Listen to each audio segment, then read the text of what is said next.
বন্ধুরা, আজকে আমি আপনাদের জন্য মাছের রেসিপি নিয়ে চলে এসেছি।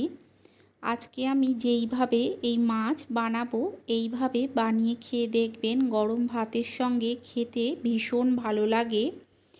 আজকের এই রেসিপিটা বানানোর জন্য এখানে আমি একটা পেঁয়াজ নিয়েছি। আমি যে পরিমাণে বানাবো তাতে একটা পেঁয়াজ হলেই হয়ে যাবে। আপনারা যদি বেশি পরিমাণে বানান সেক্ষেত্রে পেঁয়াজের পরিমাণটা আপনারা বাড়িয়ে নিতে পারেন। পেঁয়াজটাকে ঠিক এই রকমভাবে লম্বা সরু টুকরো করে কেটে নেব। এই পদ্ধতিতে মাছ বানিয়ে খেয়ে দেখবেন যে খেতে কত সুন্দর হয়। অনেকেই হয়তো এইভাবে বানিয়ে খেয়েছেন, যারা এখনও খাননি তারা একবার বানিয়ে খেয়ে দেখবেন। সমস্ত পেঁয়াজগুলোকেই ঠিক এই রকমভাবে একদম সরু সরু লম্বা করে কেটে নিতে হবে। সমস্ত পেঁয়াজগুলোকে দেখুন আমি কেটে এখানে রেখেছি। আর এর সঙ্গে যেটা লাগবে সেটা হচ্ছে আলু। তবে আপনারা আলু ছাড়াও কিন্তু বানাতে পারেন। আলু দিলে খেতে একটু বেশি ভালো লাগে। আমি এখানে দুটো আলু নিয়েছি। আলুগুলোকে ছুলে নিয়ে ঠিক এই রকম গোল গোল করে কেটে নিয়েছি। ঠিক যেমন আলু ভাজা কাটে সেই রকমভাবে কেটে নিতে হবে। তবে আলু ভাজা একদম সরু করে কেটে নেওয়া হয়।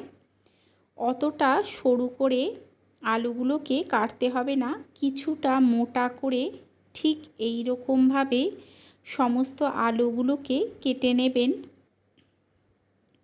এখানে আমি দুটো আলু ব্যবহার করছি, আপনারা চাইলে একটাও আলু নিতে পারেন। সমস্ত আলুগুলোকে দেখুন আমি ঠিক একই রকমভাবে কেটে নেব। কেটে নিয়ে জলে ভিজিয়ে রাখবো যাতে এগুলো কালো না হয়ে যায়।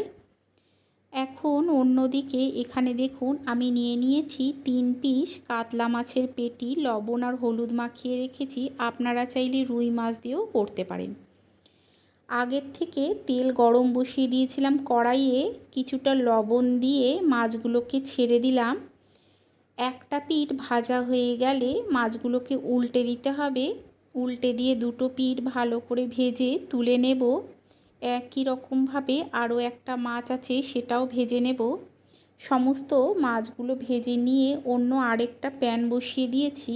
ওর মধ্যে মাছ ভাজার তেলটাকে দিয়ে আরও কিছুটা তেল দিয়ে তেলটা গরম হয়ে গেলে আলুগুলোকে দিয়ে লবণ আর হলুদ দিয়ে দিলাম। দিয়ে খুব ভালো করে আলুর সঙ্গে মিশিয়ে আলুটাকে প্রথমে কিছুক্ষণ ভেজে নেব।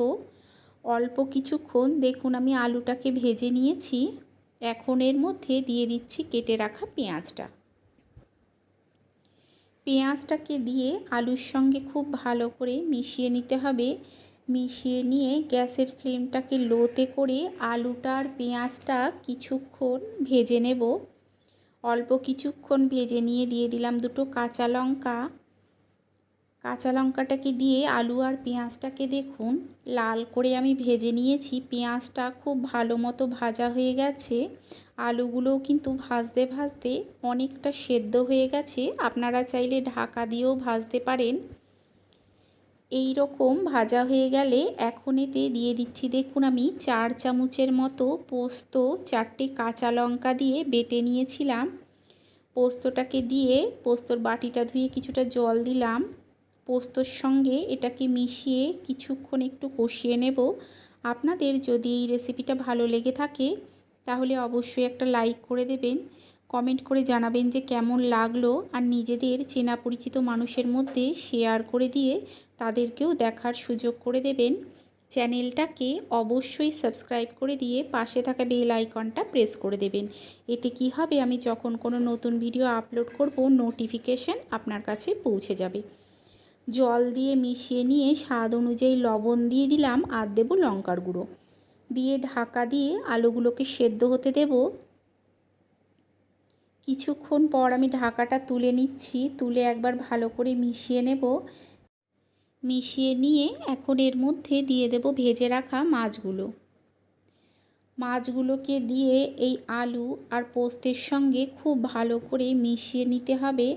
দেখুন আমি মাছগুলোকে খুব ভালো করে মিশিয়ে অল্প কিছুক্ষণ এটাকে হতে দেব, খুব বেশি ফোটানোর প্রয়োজন নেই, তাহলেই তৈরি হয়ে যাবে এই রেসিপি।